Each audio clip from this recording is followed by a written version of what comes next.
Halo, Assalamualaikum warahmatullahi wabarakatuh ya. Bertemu lagi bersama saya Color Service. Kerja koloran, hasil miliaran. Amin. Kali ini saya mendapatkan servisan handphone Oppo tipenya A31 yang bengkok ya. Dan layarnya juga hancur parah ya. Jadi sekarang kita akan memindahkan semua komponennya, mengganti semua komponennya termasuk LCD dan bezel ya, dan tulangnya. Dan kita akan memindahkan semua komponen yang ada ke bezel yang baru ya.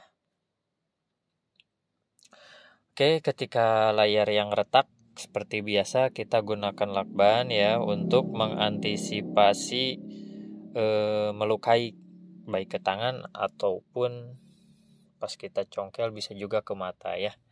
Nah, kita siapkan bezel yang barunya ya. Masih polosan, kita harus pindahkan satu-satu komponennya. Ini cukup melelahkan. Kalau video tidak saya percepat, ini durasinya panjang ya. Untuk cara memindahkannya, kita urut dulu sederhana ya. Jangan dibongkar dulu semuanya, kemudian kita pasangkan, nanti kita takutnya malah bingung. Misalnya kita bongkar bagian subboard bawah ya, bagian papan PCB yang bawah, kita pindahkan satu-satu, dan jangan lupa ketika kita membongkar baut, kita menyimpannya itu simpan dengan posisi yang sama seperti di handphonenya, walaupun disimpannya di meja servis. Agar apa? Karena kadang di sebagian handphone itu ukuran baut itu ada yang berbeda panjangnya ya. Dan kalau misalnya kita disatukan kemudian masangnya dengan ukuran yang berbeda, itu patahnya nanti bisa nembus ke LCD dan nombok tuh akhirnya ya. Oke, kita pindahkan dulu dari mulai tombol on off. Kalau masih ada lemnya bisa langsung kita tempel, kalau nggak ada kita bisa tambahkan lemnya lagi ya. Proses yang begini-begini cukup melelahkan lah, membutuhkan ketelitian juga ya. Karena memang semua komponennya itu dipindahkan. Oke, dan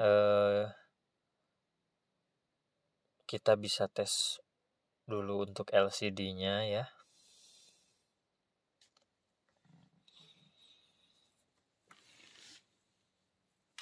Tentu dengan cukup hati-hati untuk mengetes dan memindahkan LCD-nya kalau yang kita gunakan itu bukan ori 100% ya. Karena memang cukup rawan.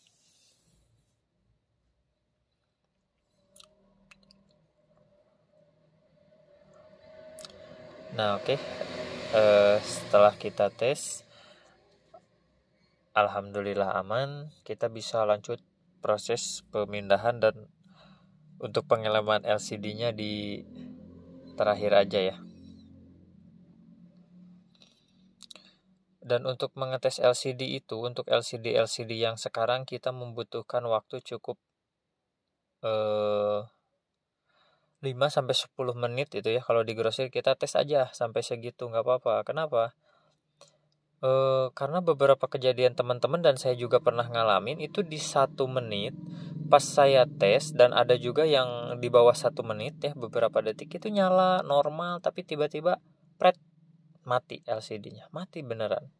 Tes LCD baru normal. Makanya untuk ngetes LCD kalau bisa, apalagi bisa di atas 15 menit, itu biasanya cukup aman juga ya. Oke, lanjutkan pemindahannya. Untuk yang fleksibelan seperti ini kita angkat hati-hati. Kalau misal menggunakan pisau juga hati-hati, jangan sampai arah pisaunya terbalik saja, jangan sampai bisa merobek bagian-bagian fleksibelnya ya. Karena kalau udah sobek berabe, mending punya spare part pengganti, mending dekat ke grosir spare part, mending juga di grosir spare partnya ada. Kalau misalnya harus online, apalagi kerjaannya ditunggu, udah ngamuk-ngamuk ya konsumennya. Makanya safety first ya, harus hati-hati.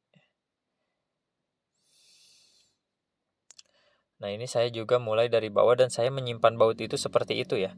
Jadi di posisi handphone misalnya sebelah kiri bagian atas saya juga simpan seperti itu. Begitu juga baut yang lainnya yang dari kanan atas saya simpan di kanan atas. Berurutan juga sama ya. Fungsinya agar apa ya? Saya menjaga jangan sampai baut bisa menembus ke LCD. Nah, untuk ini nih ya, bagian jaring ear speaker atau speaker nelpon itu juga terkadang sering terlupakan, sehingga kalau itu tidak terpasang hasilnya jadi jelek kelihatannya handphonenya ya, bolong ke dalam langsung ke speaker. Nah, ini sudah